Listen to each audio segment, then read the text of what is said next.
full-scale war is not in anyone's interest. Shockwaves radiating from the unprecedented death and destruction in Gaza now threaten to push the entire region into the abyss, a full-scale conflagration with unimaginable consequences. Ближний Восток вновь оказался на грани большой войны, которую, как представляется, кое-кто очень и очень хочет. Face à l'escalade entre Israël et le Hezbollah, une inquiétude grandit au sein de la communauté internationale, celle de voir le conflit entre les deux camps provoquer un embrasement régional. Ce terme, il est sur toutes les lèvres depuis l'attaque du Hamas en octobre 2023, mais encore plus ces dernières semaines. Et pour cause, des événements ont très vite fait monter la pression dans la région. D'abord, il y a eu l'explosion des beepers, puis des talkie-walkie attribués à Tel Aviv. Ensuite, Hassan Nasrallah, le chef du Hezbollah, a été tué lors d'un bombardement israélien. Les frappes de part et d'autre de la frontière se sont multipliées. Israël a lancé des incursions terrestres au Liban et en réponse, l'Iran a envoyé des missiles. Mais concrètement, qu'est-ce qu'on entend quand on parle d'embrasement?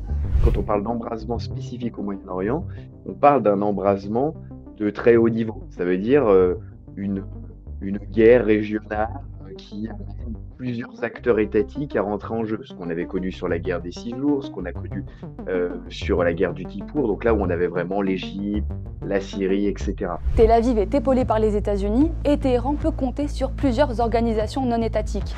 Elles sont présentes dans plusieurs pays comme le Yémen, l'Irak, la Syrie et le Liban avec le Hezbollah.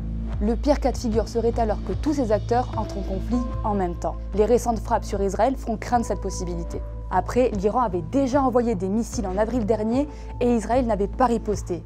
Mais elle pourrait choisir d'agir différemment cette fois-ci.